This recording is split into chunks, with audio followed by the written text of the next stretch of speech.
Bienvenidos. El día de hoy estaremos viendo la continuación de la semana pasada, Hechos capítulo 2, versículo 14 al 36. Sí, es una buena cantidad de versículos, pero la verdad está muy buena esta porción. Está muy buena esta porción. Primero quisiera que la leamos juntos para darnos un panorama y después vamos ya desglosándolo todo.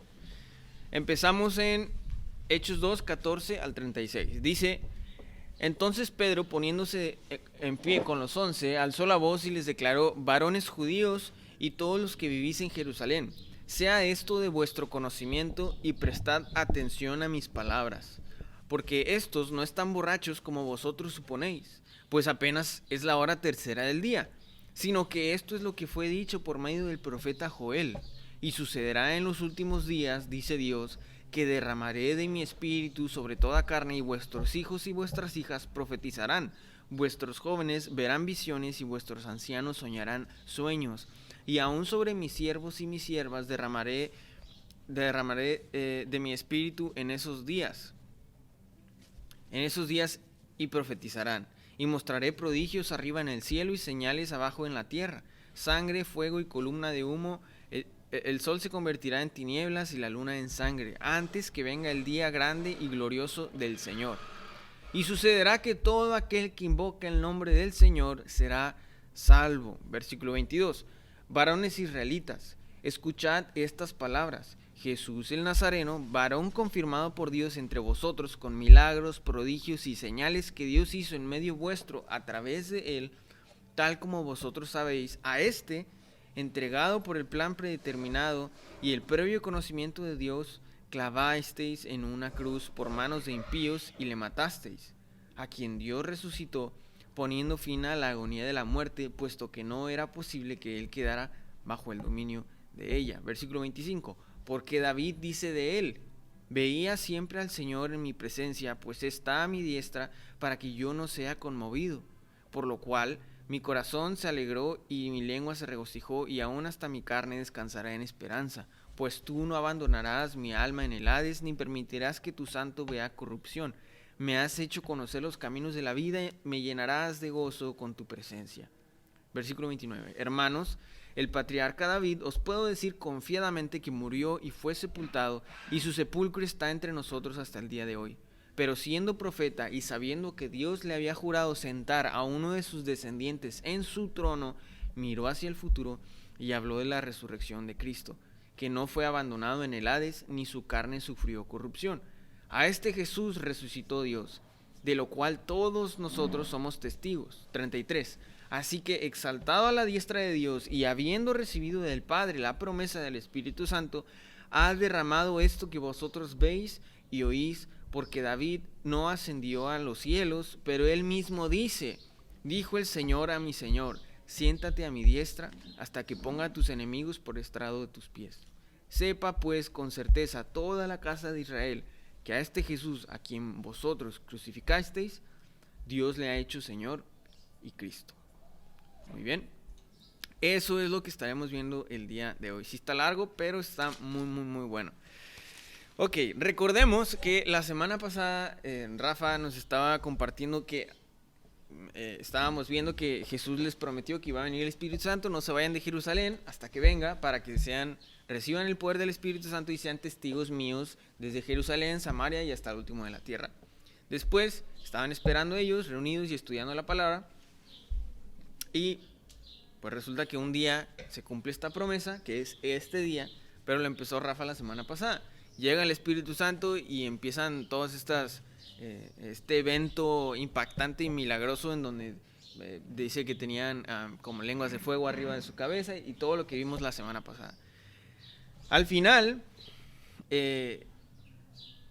resulta que muchos de los que estaban escuchándolos hablar a todos los apóstoles y los discípulos, que acordámonos que eran aproximadamente 120 personas reunidas, se juntó gente alrededor de ellos y estaban diciéndoles de que no, parece, estos están borrachos, aunque muchos otros sí entendían lo que estaban diciendo porque hablaban en su idioma.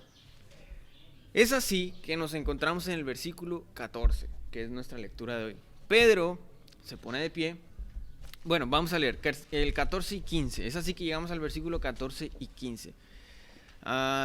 Entonces Pedro, poniéndose en pie con los 11, alzó la voz y les declaró: varones judíos y todos los que vivís en Jerusalén, sea esto de vuestro conocimiento y prestad atención a mis palabras.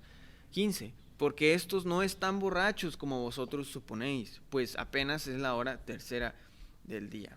Pedro ahora lo que hace es toma la palabra hablando va a hablar, toma la palabra en nombre de todos los reunidos y explicará por qué está ocurriendo este acontecimiento, de por qué están hablando en lenguas, por qué el Espíritu Santo vino y sintieron ese viento, por qué está pasando. Eso es lo que va a explicar.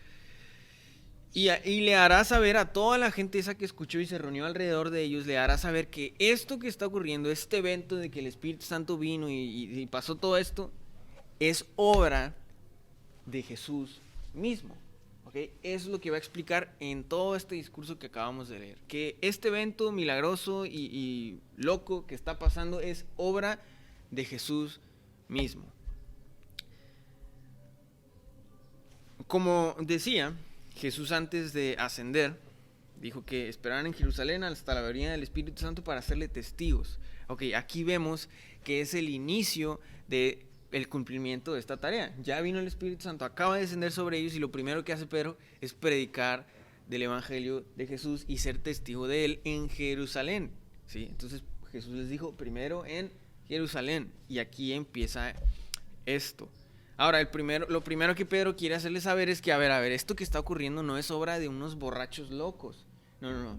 Es obra del Espíritu Santo en nosotros. Y ese Espíritu Santo es enviado de Jesús. ¿Ok? Así que no es obra de borrachos. Por favor, dice Pedro, es la hora tercera del día. En otras traducciones ya lo adaptan específicamente y dice las 9 de la mañana. ¿Por qué? Porque recordemos que en la cultura judía se hacían los días desde el amanecer. Entonces si amanece más o menos a las 6 de la mañana, pues la hora tercera del día son las 9 de la mañana. ¿Ok? Así que, por favor, son las 9 de la mañana, ¿cómo vamos a estar borrachos? Ni que me hubiera amanecido como le hacen en México. ¿Ok? No.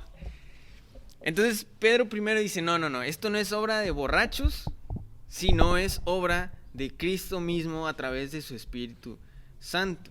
Avanzamos al versículo 16, sino que esto es lo que fue dicho por medio del profeta Joel. ¿Ok? Ahora Pedro dice, esto es obra de Jesús a través de su Espíritu Santo, no es obra de borrachos. Y es más, esto ni siquiera es un plan que nació hace apenas 30 años con Jesús. Todo lo contrario, fue un plan y fue algo revelado y prometido desde el tiempo de los profetas. ¿Ok? Entonces esto no acaba de salir como que Jesús se lo inventó, es lo que Pedro está explicándoles. ¿Ok? Esto no acaba de ocurrir, sino ya lo dijo desde el profeta Joel. Y ahora va a empezar a citar unos cuantos versículos de Joel 2. Avanzamos al versículo 17. Y sucederá en los últimos días, dice Dios, aquí ya está citando Pedro a Joel, que derramaré de mi espíritu sobre toda carne y vuestros hijos y vuestras hijas profetizarán. Vuestros jóvenes verán visiones y vuestros ancianos soñarán sueños. Versículo 18. Y aún sobre mis siervos y sobre mis siervas derramaré de mi espíritu en esos días y profetizarán. Para entender esto, me gustaría hablar de una historia que ocurre en Éxodo 18. Esta historia habla, el protagonista es Moisés. ¿Okay? Moisés, todos recordamos a Moisés. Moisés ya había liberado, Dios ya lo había usado para liberar a Israel de Egipto, entonces ya estaba el pueblo de Israel en el desierto. El punto es que una de las rutinas de Moisés era que Moisés era el encargado de transmitir el mensaje de Dios al pueblo y las cargas del pueblo llevarlas a Dios. ¿Sí? Él era el intermediario. Resulta que un día su suegro Jetro va y lo visita y empieza a ver la rutina de Moisés y dice, oye, ¿qué onda contigo? ¿Cómo es posible que te la pasas todo el día, desde el amanecer hasta el anochecer, ahí la gente haciendo fila para ver sus asuntos personales y que tú les guíes a entender la palabra, la ley de Dios? Y que les ayudes a tomar decisiones y que les aconsejes lo que Dios tiene para sus vidas todo el día. No es posible. Dice, si a este ritmo, no vas a aguantar, vas a desfallecer. Te aconsejo lo siguiente, delega, ¿sí? Delega. Después Moisés consulta esto con Dios y Dios le dice, ok, el plan es el siguiente, vamos a levantar a 70 hombres que te van a ayudar en esto dice, estos hombres tienen que ser piadosos, buenos y una serie de características buenas sobre estos hombres, no era cualquier persona. Pero eligieron a 70 hombres y ahora Moisés va a comunicar este plan a estos hombres. Voy a leer, la historia continúa en Números 11, voy a leer unos versículos de Números 11. Y dice, y salió Moisés y dijo al pueblo las palabras de Jehová. Y reunió a los 70 varones de los ancianos del pueblo y los hizo estar alrededor del tabernáculo. Entonces Jehová descendió en la nube y le habló y tomó del espíritu que estaba en él y lo puso en los 70 varones ancianos, y cuando posó sobre ellos el espíritu, profetizaron y no cesaron. Versículo 26 dice, y habían quedado en el campamento 2 varones llamados el uno Eldad y el otro Medad, sobre los cuales también reposó el Espíritu Santo, el Espíritu. Estos estaban entre los inscritos, pero no habían venido al tabernáculo, y profetizaron desde el campamento. Y corrió un joven chismoso y dio aviso a Moisés y dijo, Eldad y Meldad profetizan desde el campamento. Entonces respondió Josué, que estaba ahí con él, ayudante de Moisés, y dijo, Señor mío Moisés, impídelos. Y Moisés le respondió, a ver, ¿tú tienes celos por mí? Ojalá todo el pueblo de Jehová fuese profeta y que Jehová pusiera su espíritu sobre todos ellos. ¿Ok? Vemos que la intención de Moisés, en cierta forma, él profetizó de esto que está ocurriendo ya con los apóstoles. Y es que ya no es necesario tener a un solo tipo entre millones de personas para que les comunique qué dice Dios, sino que ya ha descendido su Espíritu Santo sobre todos y ya no dependemos de alguien para que nos diga qué dice Dios, porque ya podemos entender qué dice Dios a través de su Espíritu en nosotros y leer su palabra. Eso es lo milagroso en este momento, ¿sí? Ahora, esto no es algo que solamente Moisés en su desesperación deseaba, sino que también fue algo que profetizaron otros profetas como Jeremías, Isaías y en este caso Joel, que es el que está citando Pedro, ¿ok? Entonces vemos que incluso estratégicamente es muchísimo mejor que todos reciban el Espíritu Santo que estar todos ahí. A ver, pero dile a Dios que no, tú puedes hablarle a Dios, y eso es lo milagroso de este momento, es lo milagroso de este momento. Ahora, esto tampoco quiere decir que ahora como cristianos ya vivimos individuales, que yo puedo irme al monte y tener mi relación con Dios allá y que no me importa. No. Sabemos que aunque nuestra relación con Dios es personal, pero también es en comunidad. Son las dos cosas. Pero ya no dependemos de que tú háblale a Dios por mí. Sí, eso cambió. Entonces, eso es lo milagroso de este momento. Ahora, ¿qué onda con la profecía, con las visiones y con ese tipo de cosas? No es el punto aquí. El punto aquí es que ahora el Espíritu está sobre todos. Sobre todos. En todo el Antiguo Testamento el Espíritu descendía sobre personas muy específicas, sobre los profetas, y se acabó. Pero ahora está sobre todos. Todos podemos comunicar el mensaje de Dios, y a eso se refiere la profecía aquí.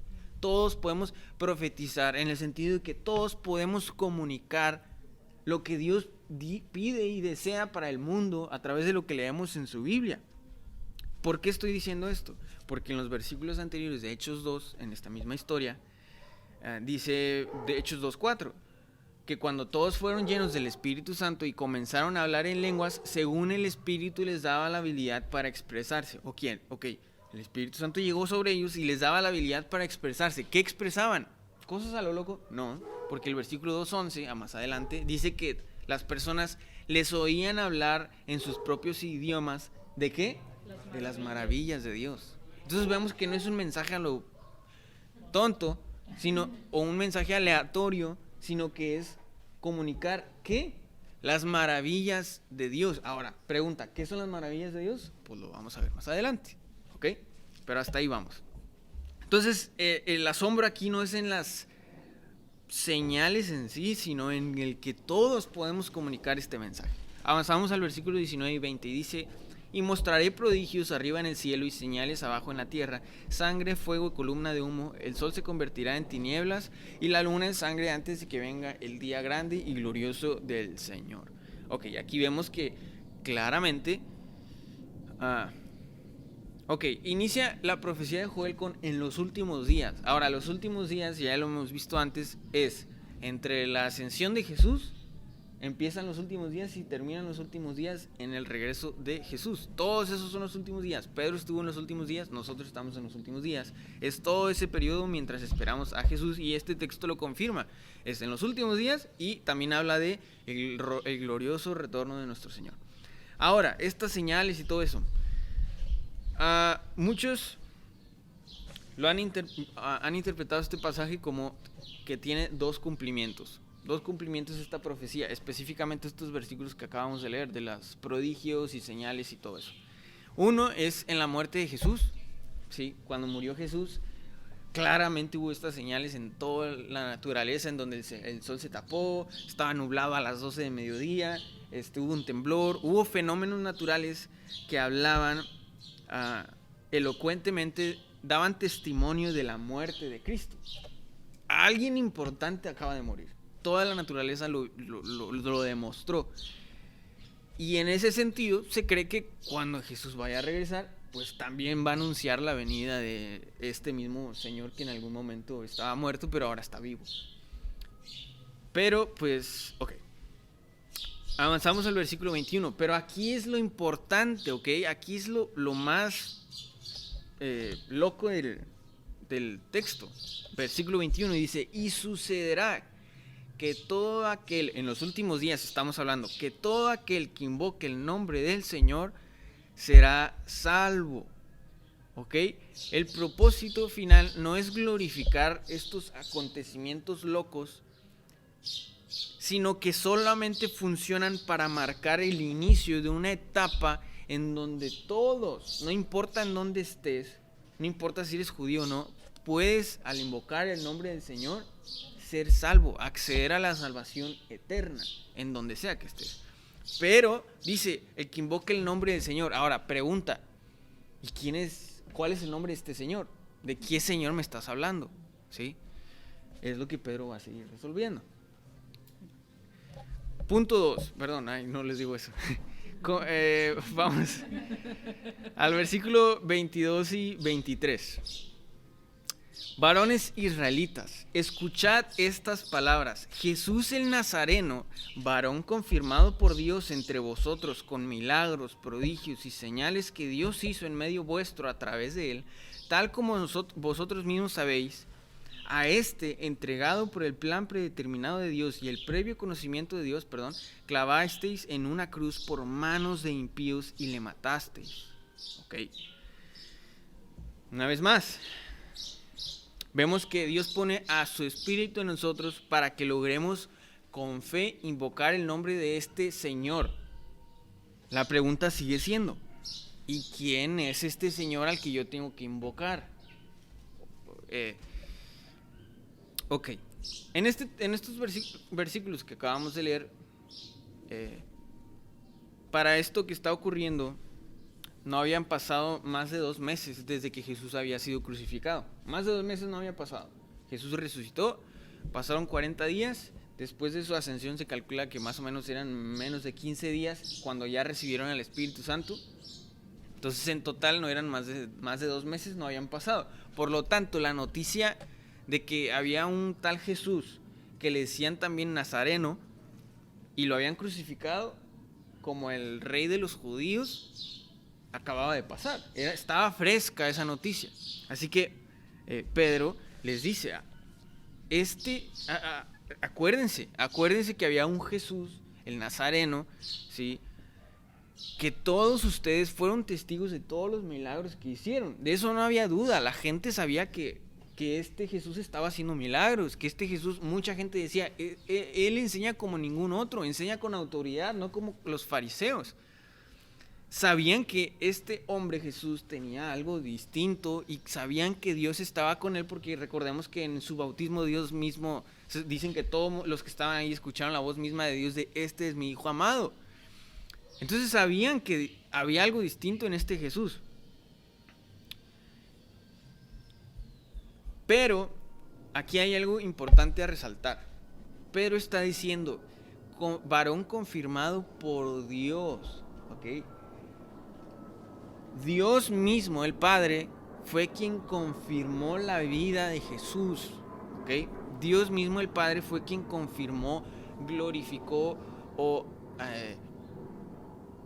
la vida de Jesús, ¿me explico? Él era el que le daba la valía o el derecho de que la vida de Jesús fuera importante o tuviera trascendencia, ¿sí me explico? Su vida.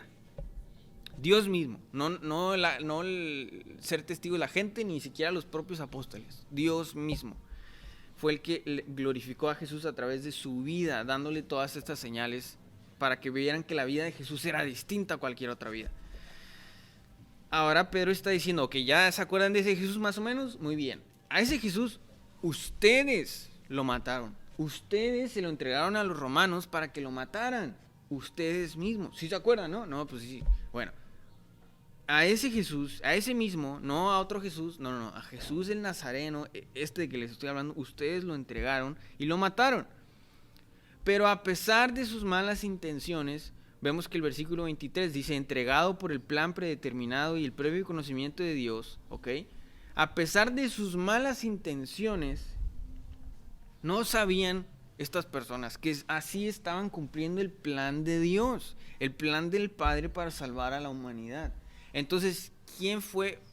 Los judíos lo mataron, pero también el Padre, lo hemos visto. El Padre entregó a Jesús para que fuera crucificado, para que su muerte fuera el perfecto sacrificio por la humanidad. ¿Ok? Entonces vemos otra vez que el Padre glorifica la vida del Hijo y el Padre glorifica la muerte del Hijo como ninguna otra muerte en la historia. La muerte más especial, con más trascendencia, que ha cambiado completamente la eternidad. Entonces el Padre mismo está poniendo en esa estima la muerte del Hijo, así como puso también su vida. Avanzamos al 24. A quien Dios resucitó poniendo fin a la agonía de la muerte, puesto que no era posible que Él quedara bajo el dominio de ella. Vemos que ahora Pedro está diciendo que a ese Jesús también resucitó. El Padre mismo lo resucitó. Aquí, puesto que no era posible que Él quedara bajo el dominio de ella, está hablando como... Se usa como una metáfora para explicar el que no es, así como es imposible que, o de inevitable, que cuando una mujer siente dolores de parto, pues ya van a ser el hijo. O sea, si ya anda en los últimos y siente esos dolores, es inevitable que nazca el hijo. En ese mismo sentido, con Jesús, un hombre inocente y poderoso y completamente único, era inevitable que resucitara. Sí, así de lógico era que Jesús, de ilógico era que Jesús se quedara en la muerte, todo lo contrario, resucitaría. En un sentido, podemos decir que le asignaron una tarea a la muerte y era retén a Jesús contigo. Y era una tarea completamente imposible, porque no lo pudo retener. Entonces el Padre vemos que glorifica a Jesús y lo confirma como el inocente y poderoso para resucitar y volver a la vida. Avanzamos del versículo 25 al 32. Porque David dice de él, veía siempre al Señor en mi presencia, pues está a mi diestra para que yo no sea conmovido. Por lo cual mi corazón se alegró y mi lengua se regocijó, y aún hasta mi carne descansará en esperanza, pues tú no abandonarás mi alma en el Hades, ni permitirás que tu santo vea corrupción. Me has hecho conocer los caminos de la vida, me llenarás de gozo en tu presencia. Hermanos, del patriarca David os puedo decir confiadamente que murió y fue sepultado, y su sepulcro está entre nosotros hasta el día de hoy.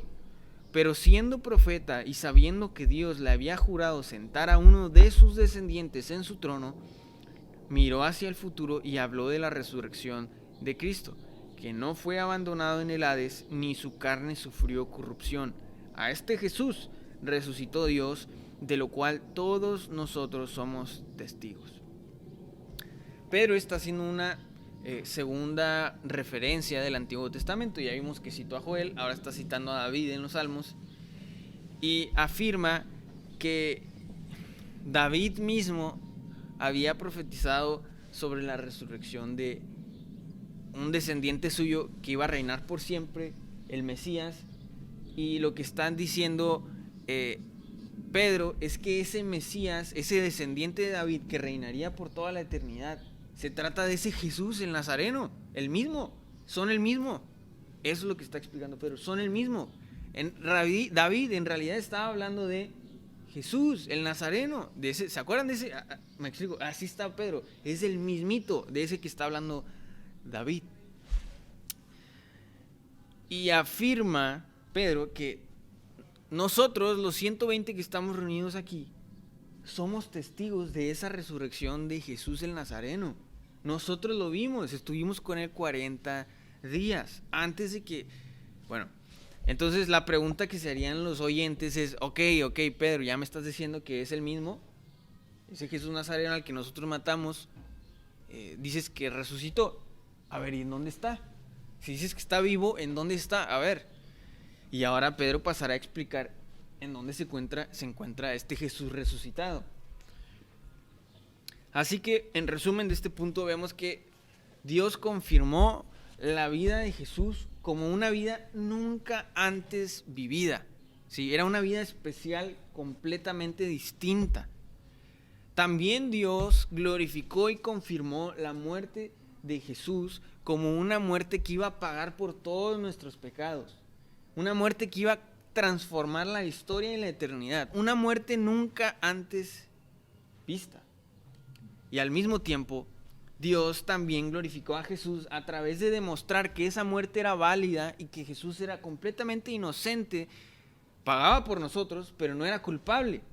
Entonces, a través de eso, el Padre glorifica a Jesús y lo resucita, ¿sí? Y lo hace vivir de nuevo.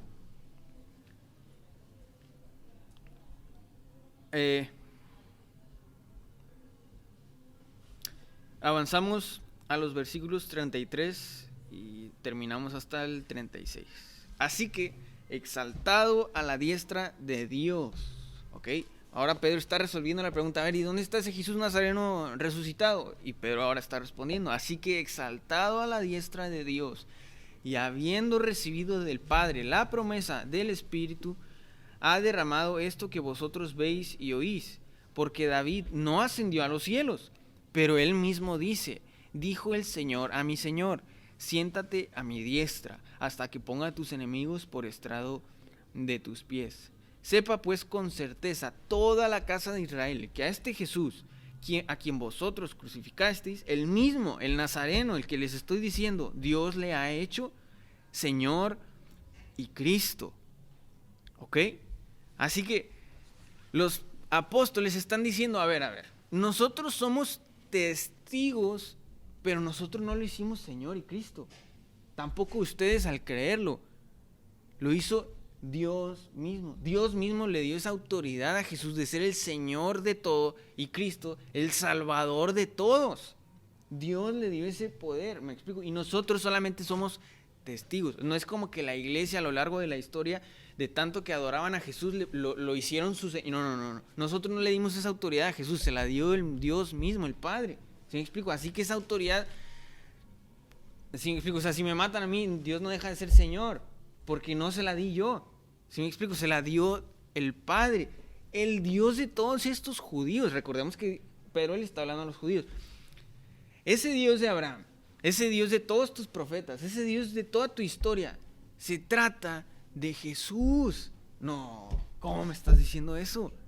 O sea, me explico, eso les está diciendo. Entonces, recordemos que cuando Pedro cita a Joel, todo el que invoque el nombre del Señor, a él se los imaginaban como Jehová y como, ¿sí me explico? Dios el Padre, pero no, les está diciendo Pedro, al que tienen que invocar para su salvación Es a Jesús, al Hijo, a este que acaban de matar.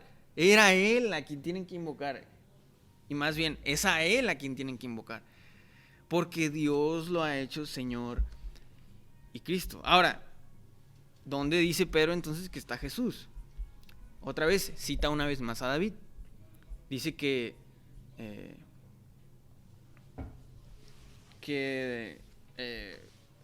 cita a David un salmo. Este mismo salmo una vez lo citó Jesús. Cuando le preguntaban, le hicieron una pregunta como para ver qué respondía Jesús. De que, a ver, Jesús, si el Mesías es descendiente de David, ¿quién es mayor? ¿David o el Mesías? Y Jesús le responde con este salmo. A ver, si David pensara que aunque es uno de sus descendientes, de sus hijos, David es mayor que el Mesías, ¿por qué diría esto? Que es, dijo el Señor, el Padre, a mi Señor, el Hijo, siéntate a mi diestra hasta que ponga a todos tus enemigos por estrado de tus pies. Y Jesús responde, claramente David nunca se ha creído superior al Mesías. Y ya así les cayó la boca. Y aquí Pedro está usando ese mismo salmo que una vez Jesús se aplicó a sí mismo, ¿sí? El Padre, al Jesús ascender al cielo, llega y se sienta a la diestra del Padre. Así como cuando, no sé si les ha pasado, que tienen un buen día, realmente un buen día, cumplieron con todas sus tareas, con todas sus acciones, se sienten muy productivos, pero ya cumplieron con su día. Llegan a su casa. Ese sentarse es el que tuvo Jesús a la diestra de Dios. Cumplió con su misión, cumplió con su tarea y fue la vida más efectiva, la muerte más efectiva, la resurrección más efectiva, y ahora está sentado a la diestra de Dios gobernando de la manera más efectiva. ¿Sí me explico?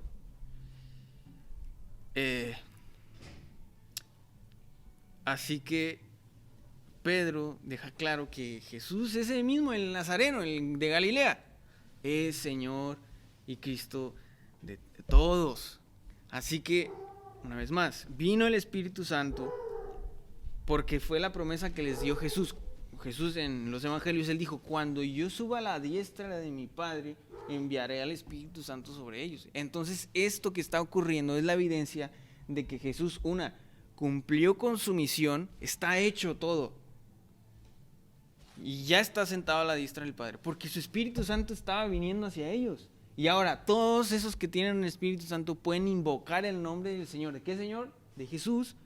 Y ser salvos por toda la eternidad. Eso es lo que está explicando aquí Pedro.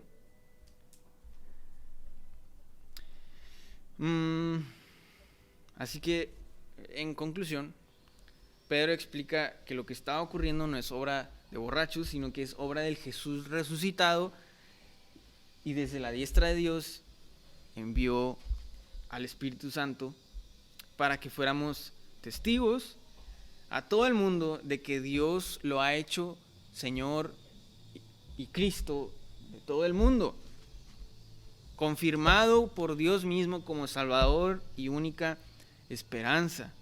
Así que todo aquel que invoque el nombre del Señor Jesús, aquel que rinda su vida en humildad, aquel que reconozca su débil realidad y su enorme dependencia y necesidad, Dios promete salvarle y darle una vida eterna, nueva, completa, por toda la eternidad. Esto quiere decir que todo lo que dijo Jesús sobre sí mismo, que todos los evangelios, que todos lo que Él explicó, lo que Él hizo, es completamente verdadero. Si no hubiera ocurrido todo esto que acabamos de decir, Jesús hubiera sido un tipo loco que inventó cosas. Pero no, estamos viendo que es Dios mismo, Señor de todo y Salvador de todo. Así que todo lo que Jesús dijo e hizo y toda su obra es lo más importante en el universo. Así que Él envía a su Espíritu para convencernos de esto y de que todos podamos, como dijimos, profetizar, es decir, hablar de sus maravillas, de estas maravillas, de su vida, muerte, resurrección, ascensión, gobierno, señorío, a todo el mundo, empezando desde Jerusalén, Samaria, hasta todo el fin de la tierra. Pues alguien lo tuvo que haber hecho. Yo creo que los apóstoles obedecieron, porque si no, ¿cómo es posible que yo, mexicano, estuviera hoy en día alabando a este mismo Jesús. Hicieron su obra.